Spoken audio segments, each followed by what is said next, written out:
In the fall of 2023, Elena Voss was 28, living in a cramped one-bedroom apartment in Brooklyn Heights, New York.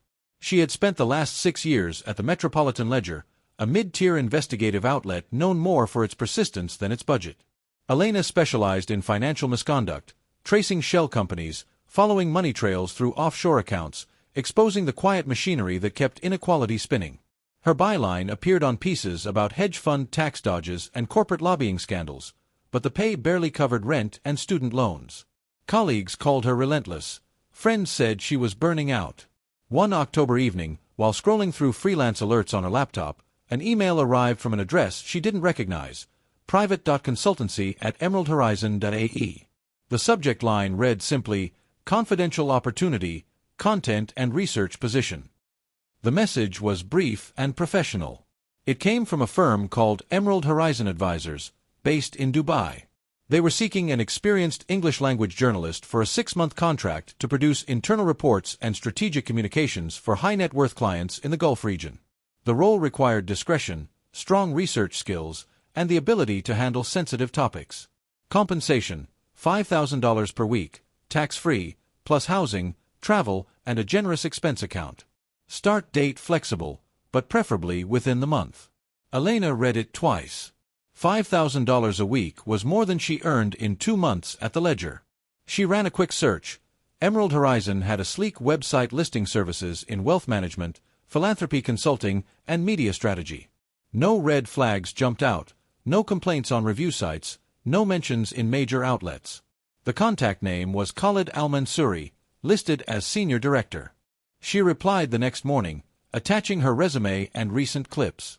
Within hours, Khalid responded. He was polite, almost formal, explaining that the position involved curating narratives for private family offices. Nothing illegal, simply polished reports on global trends, investment climates, and reputational matters. Interviews would be virtual. If selected, she would relocate to Dubai on a sponsored visa. Elena hesitated. Dubai meant leaving her network, her sources, her life in New York. But the math was brutal. 6 months at that rate would clear her debts, build a safety net, maybe even fund her own independent reporting project. She scheduled the first call. Over 3 video interviews, Khalid appeared polished, mid-40s, tailored suit, calm demeanor. He spoke about the need for authentic Western voices in their work. The client, he said, was a prominent Emirati family with diverse business interests. Elena would report directly to him, with occasional input from the principal. No bylines, no public attribution. Confidentiality was non-negotiable. On the 3rd call, Khalid made the offer official. Elena accepted. She gave 2 weeks' notice at the Ledger, sublet her apartment, and boarded a flight to Dubai in early November.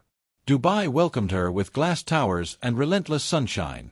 Emerald Horizon arranged a furnished apartment in Jumeirah Village Circle, modern, anonymous, comfortable. Her first week was orientation, office protocols, secure file systems, cultural briefings. The work began slowly, researching renewable energy investments in Europe, drafting summaries on U.S. regulatory changes. Nothing glamorous, but the pay deposited promptly every Friday. By December, the assignments shifted. Khalid asked her to look into a series of small NGOs operating in East Africa, charities ostensibly focused on water projects. Elena dug in. Public records showed modest funding, but the trails led to layered trusts in the Cayman Islands and Liechtenstein. One name kept surfacing, a foundation linked to the Al-Mansouri family. She compiled a neutral report, noting potential reputational risks if connections ever became public. Khalid praised the work. Thorough. Discreet. Exactly what we need. In January, the requests grew more specific. Elena was asked to profile individuals, European bankers, American consultants, who had done business with Gulf entities. She traced transactions, cross-referenced public filings, noted patterns of rapid wealth accumulation. Some profiles ended with recommendations, proceed with caution, or high exposure risk. She never met the principal face-to-face. Khalid explained the family valued privacy. Communication remained through encrypted channels. Elena told herself this was standard in private wealth circles. High stakes required high discretion. One night in February, after a long session reviewing bank statements from a Seychelles entity, she noticed something odd. A recurring transfer, $200,000 monthly, went to an account in Zurich. The beneficiary name was redacted in her files, but metadata showed it linked to a shell company called Horizon Silence Limited. A quick search revealed nothing public.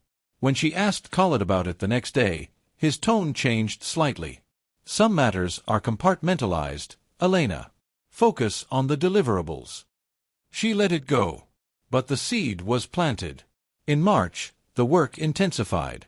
Khalid requested a deep dive into a whistleblower who had leaked documents about labor conditions at a major construction project in the UAE. The man, a former site engineer from Pakistan, had posted anonymous threads on encrypted forums. Elena was tasked with identifying his real identity, current location, and any media contacts. She hesitated. This wasn't financial reporting. This was tracking a person. Khalid framed it as risk assessment for ongoing contracts. Elena produced the report. Name, Amir Hassan, age 34, last known location, Karachi, but added a note questioning the ethics of the assignment. Khalid called her into the office the next day. The space was sparse. White walls, a single desk, floor-to-ceiling windows overlooking the desert fringe. "You're good at what you do," he said. "But curiosity can be dangerous here." Elena pushed back. "I'm not leaking anything. I'm just asking why we're hunting a whistleblower." Khalid smiled thinly. "We protect our clients. That's the job." She left uneasy. That evening, she began backing up files to a personal encrypted drive, nothing classified, just her own notes. In April, the assignments stopped arriving regularly. Khalid grew distant. Elena's access to certain databases was quietly revoked. She asked for clarification.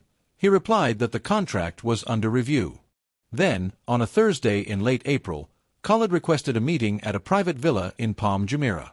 "The principal wishes to discuss extending your contract." Elena arrived at dusk. The villa was sprawling, minimalist, marble floors, infinity pool overlooking the Gulf. Khalid greeted her alone. No staff. No principal. They sat in a glass-walled study. Khalid poured tea. "The family appreciates your discretion," he began. "But recent events require adjustments." Elena felt the air shift. "What events?" Khalid opened a tablet and played a short audio clip. It was her voice, from a phone call with an old colleague in New York weeks earlier. She had vented frustration about the whistleblower assignment, off the record, she thought. "How did you get that?" she asked. "Everything is monitored," Khalid said calmly. "Standard protocol." Elena stood. "This is illegal." "In your country, perhaps. Here, it's security." She turned to leave. Two men in dark suits appeared at the door, silent, professional. Khalid spoke softly. "You know too much, Elena. The transfers, the names, the patterns. We cannot have loose ends." She tried to run. They were faster. What happened next unfolded over hours that felt like days. They took her phone, her laptop. They drove her to a remote warehouse on the outskirts of Jebel Ali. There, in a concrete room under harsh lights, Khalid explained the situation with chilling detachment. "The family has enemies. You became one. Not intentionally, but inevitably." Elena protested. She had signed nothing illegal. She had reports, not secrets. "Reports become stories," Khalid said. "Stories become headlines. Headlines become investigations." They questioned her for what felt like eternity, about her backups, her contacts, whether she had spoken to anyone. She denied everything. They didn't believe her. In the early hours, they decided. Not a public execution, that would attract attention. Something cleaner. They used a sedative. Elena felt herself fading. Her last clear thought was regret, not for taking the job, but for not listening to the small voice that had warned her months earlier. 2 weeks later, on May 12, 2025, a maintenance crew clearing debris from a construction site near Al-Qudra Lakes made a grim discovery. Half of a human torso, upper body, severed at the waist, was found wrapped in heavy plastic sheeting and buried shallowly under sand and gravel. Forensic teams from Dubai police arrived quickly. DNA testing, dental records, and fingerprints confirmed the identity, Elena Voss, 28, American national, missing since late April. The lower half was never recovered. The case drew international attention. The U.S. Embassy issued statements calling for a thorough investigation. Dubai authorities described it as a tragic criminal act and launched a task force. They interviewed staff at Emerald Horizon Advisors. The office had been quietly shuttered days after Elena's disappearance. Khalid al-Mansouri had left the country on a private flight to an undisclosed destination. No charges were filed, no arrests announced. In New York, Elena's colleagues at the Ledger pieced together what they could. They found her encrypted drive, mailed anonymously to the newsroom weeks earlier, postmarked from Dubai, no return address. Inside were fragments, transaction logs, NGO profiles, notes on the whistleblower. Nothing explosive on its own, but together they sketched a picture of influence peddling, reputation laundering, and the quiet suppression of dissent. A joint investigation by the Metropolitan Ledger and a European consortium published a series 6 months later. It named no single sheikh, but detailed how private advisory firms in the Gulf sometimes served as buffers for powerful families, handling dirty work while maintaining distance. The article suggested Elena had uncovered one such operation and paid the price. Dubai police closed the case as unsolved. Officially, it remained a random act by unknown perpetrators. In private, investigators knew better. The precision of the dismemberment, the choice of location, the absence of the lower half, all pointed to a message. Not rage, but calculation. A warning to others who might follow the money too far. Elena's name appears now in journalism memorials, added to lists of reporters killed or disappeared in pursuit of truth. Her final pieces never ran under her byline, but the echoes of her work linger in quiet investigations that continue far from the spotlight. She had come for financial freedom. She left in pieces.